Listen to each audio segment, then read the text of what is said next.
यहाँ पर सबसे पहली बात आपको जो नोट करना है वो देखिए सभी संख्याएं जो 5-5 आधार मतलब समान है, घात अलग अलग है, 1 है, 2 है, 3 है, 7 है, 9 है, 12 है, इस तरह से घात है।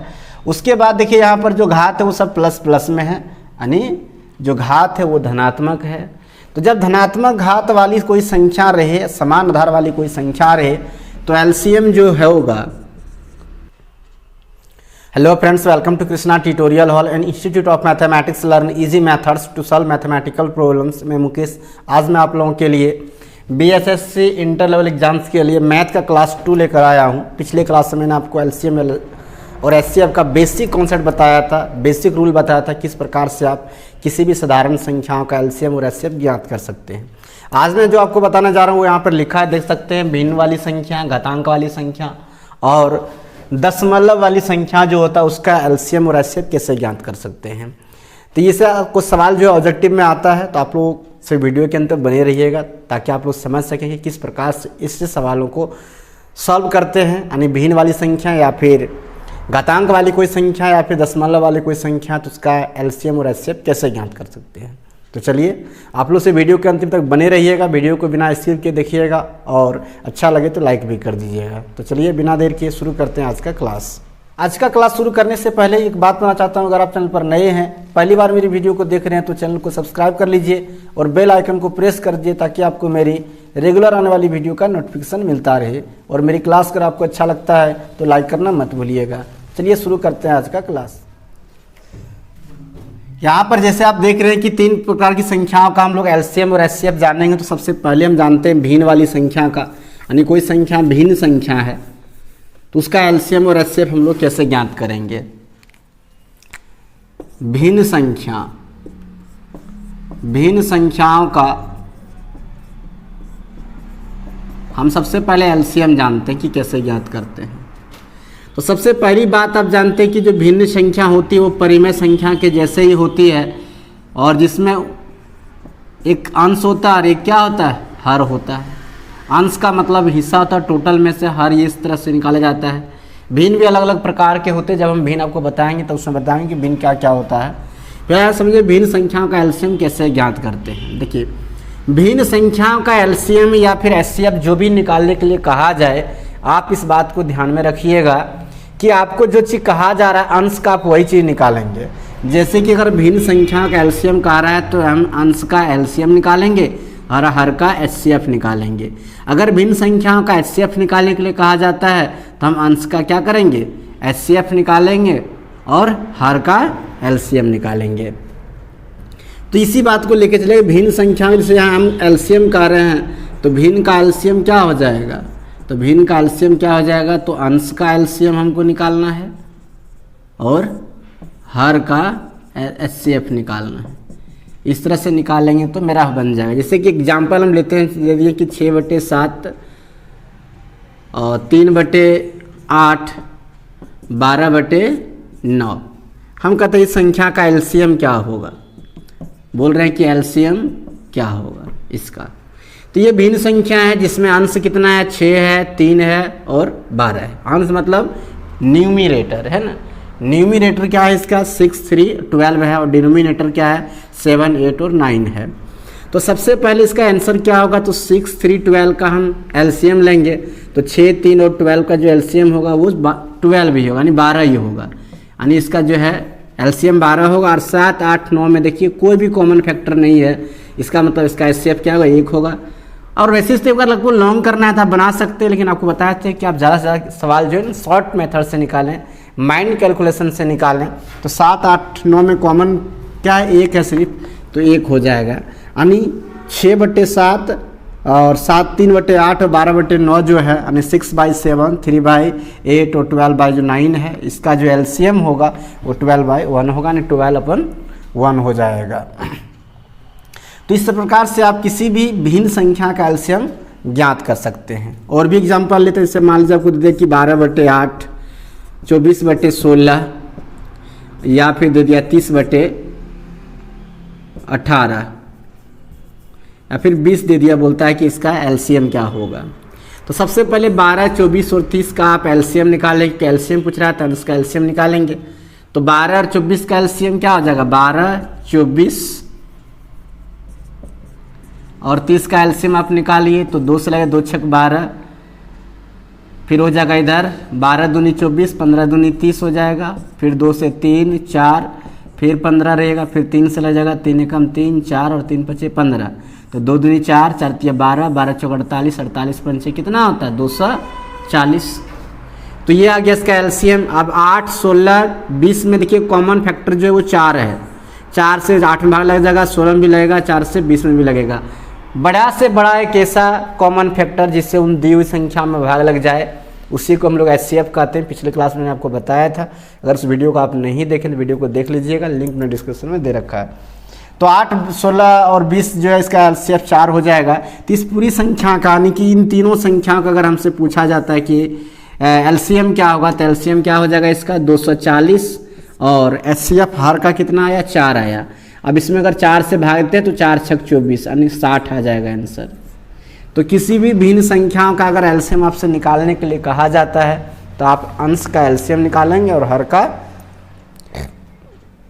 एचसीएफ निकालेंगे। तो चलिए इसको नोट करना चाहते हैं तो नोट कर लीजिए वीडियो पॉज करके, हम आपको बताते हैं कि किस प्रकार से भिन्न संख्या का एचसीएफ ज्ञात करते हैं। जैसे कि आपको अभी यहाँ बता ही दिया कि एचसीएफ निकालने जब कहा जाएगा तो हम हर का अंश का एचसीएफ निकालेंगे और हर का एलसीएम निकालेंगे, उल्टा करेंगे। उल्टा नहीं, जो भी चीज़ भिन्न का निकालने के लिए कहा जाता है मतलब वो चीज़ हमको अंश का करना है और उसका अपोजिट एचसीएफ का एलसीएम कर देना है।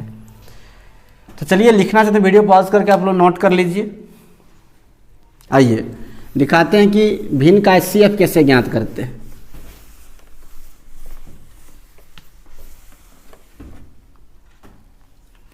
भिन्न का एचसीएफ, अगर भिन्न का एचसीएफ निकालने के लिए कहा जाता है, भिन्न का एचसीएफ, तो जो एचसीएफ हो वो क्या हो जाएगा, तो अंश का एचसीएफ निकालेंगे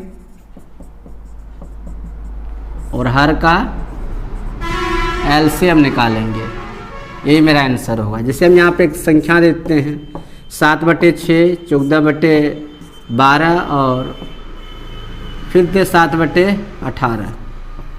अब यहाँ पे देखिए 7 14 7 में जो कॉमन होता है वही मेरा एचसीएफ होता है, तो यहाँ एचसीएफ 7 हो जाएगा। और 6 12 18 का अगर हम एलसीएम लेंगे तो बड़ा सा बड़ा अपवर्त्य है ना, गुणज जिसको कहा जाता है, तो इनमें कौन सबसे बड़ा से बड़ा क्या आएगा 36, जिसमें 6 से भाग लगेगा, 12 से भी लगेगा, 18 से भी लगेगा, यानी एलसीएम क्या हो जाएगा 36 हो जाएगा। तो 7/6, 14/12 और 7/18 का जो एचसीएफ होगा वो क्या होगा 7/36 हो जाएगा। इस तरह से कोई भी संख्या ले सकते हैं, जैसे हम लेते हैं 5/8, 7/16 और 9/12। तो 8 16 12 का जो एलसीएम होगा देखिए वो 48 हो जाएगा, है ना, क्योंकि 8 से भी 48 में भाग लगेगा, 16 से भी लगेगा और 12 से भी लगेगा। 5 7 9 में कोई कॉमन नहीं है तो कुछ नहीं है, तो क्या है एक कॉमन है, तो इसका एचसीएफ क्या हो जाएगा 1 हो जाएगा, तो आंसर हो जाएगा 1/48। तो इस प्रकार से किसी भी भिन्न संख्या का आप एलसीएम और एचसीएफ ज्ञात कर सकते हैं। अब हम बात करते हैं घातांक वाली संख्या का। जो घात वाली संख्या तो बताए थे कि घात वाली संख्या का भी हम लोग एलसीएम और एचसीएफ निकालने के लिए भी सीखेंगे। इसको भी अगर नोट करना चाहते हैं तो वीडियो पॉज करके नोट कर लीजिएगा, और वीडियो कैसा लगता है कमेंट करके जरूर बताइएगा। आपके कमेंट से मोटिवेट होकर और भी क्लास में आप लोगों के लिए लाते हैं। ज़्यादा शेयर कीजिएगा, नए हैं पहली बार वीडियो देख रहे हैं तो चैनल को सब्सक्राइब कर लीजिएगा। और ये बेसिक सब है, आपका जो बीएसएससी एग्ज़ाम है बेसिक चीज़ें रह भी सकता है नहीं भी, लेकिन जो हाई लेवल का जो सवाल है वो भी सारे हम सॉल्व करवाएंगे। आप सिर्फ चैनल के साथ बने रहिए, आपको हर दिन शाम में यहाँ पे क्लास मिल जाता है 5 और 6 के बीच में, तो आप देखना मत भूलिएगा डेली, है ना। आपको अभी बेसिक हम करवा रहे हैं, बेसिक टू हाई जाएंगे और हाई लेवल का भी सवाल आपको सॉल्व करके दिखाएंगे। साथ ही आपको प्रीवियस ईयर जो सवाल पूछा गया वो भी आपको दिखाएंगे सॉल्व करके किस प्रकार से क्या क्या सवाल पूछा गया प्रीवियस ईयर में। और साथ ही साथ आपको बीएसएससी इंटर लेवल एग्जाम्स का जो क्विज मेरा शुरू होने वाला टेलीग्राम पर, उसके बारे में भी हम आपको बता देंगे जब शुरू होगा, उसमें आप ज्वाइन कर लीजिएगा टेलीग्राम क्विज में। फिलहाल इसको नोट कर लीजिए। हम जानते हैं घातांक वाली संख्या का एलसीएम और एचसीएफ कैसे ज्ञात करते हैं।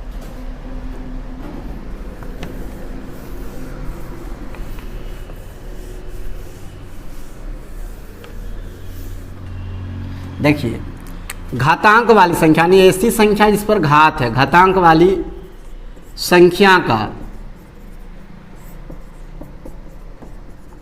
एलसीएम तथा HCF ज्ञात करना। कितने इजी तरीके से हम ज्ञात कर सकते हैं उस चीज़ को देखिएगा, है ना।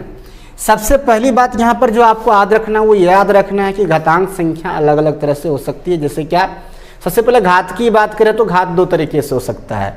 एक तो हो सकता है धनात्मक घात, एक हो सकता है ऋणात्मक घात। उसके बाद जिस संख्या पर घात रहता है उसको आधार संख्या कहते हैं। तो आधार वाली संख्या अलग अलग भी हो सकता है और समान वाली भी हो सकता है, यानी कि पूरा का पूरा आधार सेम है और घात अलग अलग है। तो उसको तो सबसे पहले हम जानते हैं समान आधार, है ना, समान आधार और धनात्मक घात वाली संख्या, धनात्मक घात वाली संख्या, यानी कोई संख्या ऐसा है जिसका आधार समान है और घात जो है धनात्मक है, तो उस संख्या का एलसीएम और एचसीएफ कैसे ज्ञात करेंगे। जैसे एग्जाम्पल के तौर पर यहाँ पर लेते हैं कि 5 पे पावर 1 दिया, 5 पे पावर 2, 5 पे पावर 3, 5 पे पावर 7, 5 पे पावर 9 और 5 पे पावर 12, और आपसे कहा जा रहा है कि बताइए इसका एलसीएम और एचसीएफ क्या होगा। यहाँ पर सबसे पहली बात आपको जो नोट करना है वो देखिए सभी संख्याएं जो 5-5 आधार मतलब समान है, घात अलग अलग है, 1 है, 2 है, 3 है, 7 है, 9 है, 12 है, इस तरह से घात है। उसके बाद देखिए यहाँ पर जो घात है वो सब प्लस प्लस में है, यानी जो घात है वो धनात्मक है। तो जब धनात्मक घात वाली कोई संख्या रहे, समान आधार वाली कोई संख्या रहे, तो एलसीएम जो है होगा वो होगा सर्वाधिक घात वाली संख्या, सर्वाधिक घात वाली संख्या, यानी जिस संख्या का घात सबसे अधिक होगा वह संख्या क्या हो जाएगा, एलसीएम हो जाएगा। उस स्थिति में जब आधार समान रहे और घात धनात्मक रहे, यानी यहाँ पे जो एलसीएम होगा आपका वो क्या हो जाएगा, 5 पे पावर 12 हो जाएगा। एचसीएफ की बात करें तो एचसीएफ क्या होगा, तो न्यूनतम घात वाली संख्या, न्यूनतम घात वाली संख्या, न्यूनतम घात वाली संख्या यहाँ पर कौन है, 5 है, तो 5 पर पावर 1 जो है आपका क्या हो जाएगा, एचसीएफ हो जाएगा। तो आप लोग यही चीज़ को याद रखिएगा कि जब भी आपको घातांक वाली संख्या का एलसीएम और एचसीएफ निकालने के लिए कहा जाए तो देखना है सबसे पहले कि आधार समान है और घात धनात्मक है, तो आप इस तरह से जो है एलसीएम और एचसीएफ ज्ञात कर सकते हैं। अब अगर हम बात करते हैं ऋणात्मक वाली कि ऋणात्मक कोई संख्या है ऋणात्मक घात वाली, तब क्या होगा, समान आधार है ना, इस तरह से समान आधार और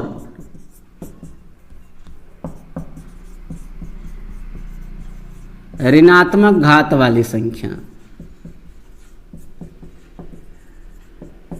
समान आधार और ऋणात्मक घात वाली संख्या का एलसीएम और एचसीएफ कैसे ज्ञात करते हैं।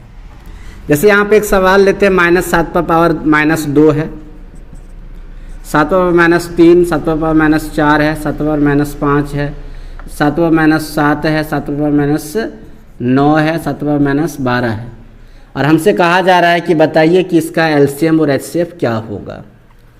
तो जस्ट उल्टा, जो धनात्मक है तो उसका उल्टा, यहाँ पर माइनस में जो सबसे बड़ी रहता है वो सबसे छोटा होता है, और जो माइनस वाली संख्या सबसे छोटी होती है वो सबसे बड़ा होता है। तो यहाँ वही आपको देखना है कि जो एलसीएम होगा मेरा वो न्यूनतम घात वाली संख्या होगा। तो न्यूनतम घात यहाँ सबसे कम किसका, -7 पावर 7 पावर -2 है, तो एलसीएम मेरा क्या होगा, 7 पर पावर -2 हो जाएगा। और एचसीएफ मेरा कौन होगा, तो एचसीएफ मेरा हो जाएगा अधिकतम घात वाली, अधिकतम घात 7 पावर -12 है। आधार देखिए 7 7 है। तो इस प्रकार से ये समान आधार वाली और धनात्मक और घनात्मक घात वाली संख्या का एलसीएम और एचसीएफ कैसे ज्ञात कर सकते हैं वो चीज़ हमने आपको बताया। आई होप आप समझ भी गए होंगे क्योंकि ये बेसिक बात है ये सब। तो इसको अगर आप लिखना चाहते हैं तो लिख लीजिए। आगे हम बताते हैं आपको असमान आधार वाली कोई संख्या है तो उसका एलसीएम और एचसीएफ कैसे ज्ञात करते हैं। असमान आधार रहेगा और धनात्मक घात वाली संख्या रहेगा, भिन्न घात भी रहेगा, है ना, घात जरूरी नहीं कि एक ही रहे, अलग अलग रहेगा, उसको कैसे ज्ञात करते हैं। यहाँ से याद रखिएगा, समान आधार धनात्मक वाला में सर्वाधिक घात वाली संख्या जो है वो एलसीएम, न्यूनतम घात वाली एचसीएफ। अगर ऋणात्मक घात रहे तो सर्वाधिक वाला एचसीएफ और न्यूनतम वाली एलसीएम हो जाएगी। तो चलिए इसको नोट कर लीजिए। हम बात करते हैं असमान आधार वाली संख्या के लिए।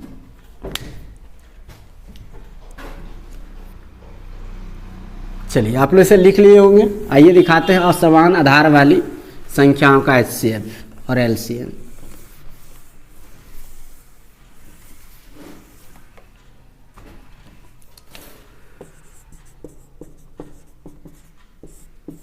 असमान आधार वाली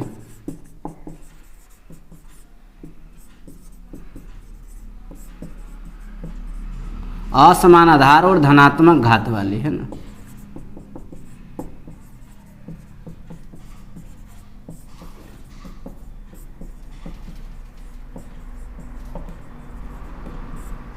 देखिए असमान आधार से मान लीजिए 5 पर पावर 3 दे दिया और 2 पर पावर 3 दे दिया और बोलता है इन दोनों संख्याओं का एलसीएम बताइए। देखिए जब असमान आधार रहे तो अब आपको कुछ करना नहीं है, बल्कि आपको करना क्या है कि दोनों को मल्टीप्लाई करना। पिछले क्लास में आपको बताए थे हम कि जब भी कोई अभाज्य संख्या रहता है जिसका कोई भी कॉमन फैक्टर नहीं है तो उन संख्याओं का एलसीएम डायरेक्ट हम गुना करके निकाल लेते हैं। तो उसी तरह से यहाँ पर देखिए असमान आधार इसका 5 इसका 2 है, घात 3 3 ही मान लीजिए, कोई दिक्कत नहीं। घात से आधार असमान है तो आपको एलसीएम क्या हो जाएगा 5 पर पावर 3 गुना 2 पर पावर 3 यानी 125 गुना क्या हो जाएगा 125 गुना 8 हो जाएगा, जिसका मल्टीप्लिकेशन करेंगे तो 1000 आएगा। अब HCF की अगर बात किया जाए तो HCF देखिए दोनों में कॉमन फैक्टर कुछ नहीं है तो 1 है, तो HCF क्या हो जाएगा 1 हो जाएगा। तो इस प्रकार से असमान आधार वाली कोई संख्या रहता है तो उसका आप LCM और HCF ज्ञात कर सकते हैं। जैसे कि मैंने आप लोग पहले बताया था, हम इसमें पढ़ेंगे आज क्या क्या, तो भिन्न का LCM और HCF, घातांक वाली संख्या का LCM और HCF और दशमलव वाली संख्या का। तो इसे आप समझ गए। आइए हम आप बात करते हैं दशमलव वाली संख्याओं का LCM और HCF किस प्रकार से ज्ञात करते हैं।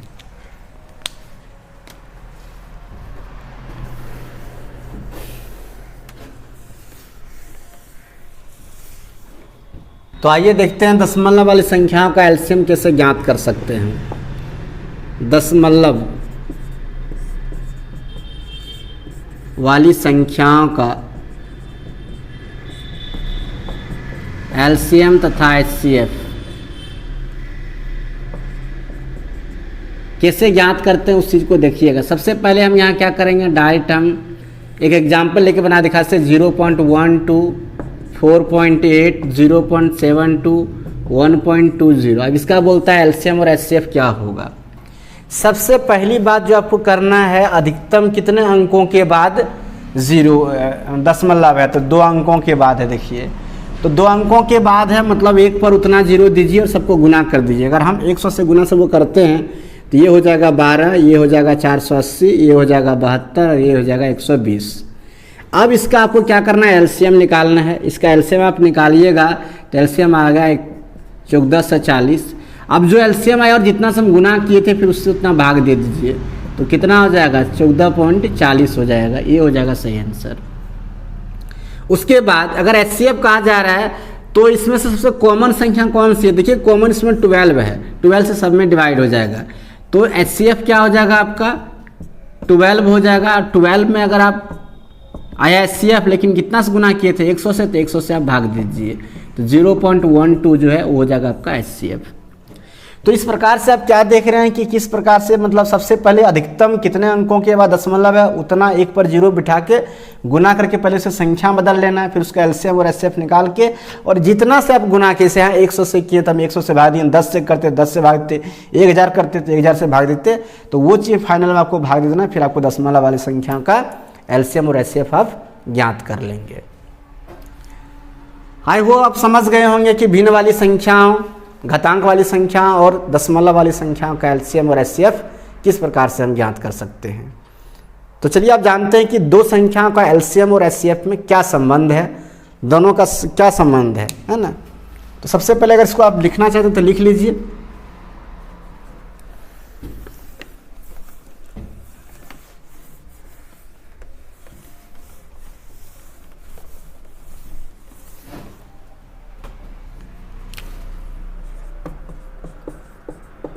दो संख्याओं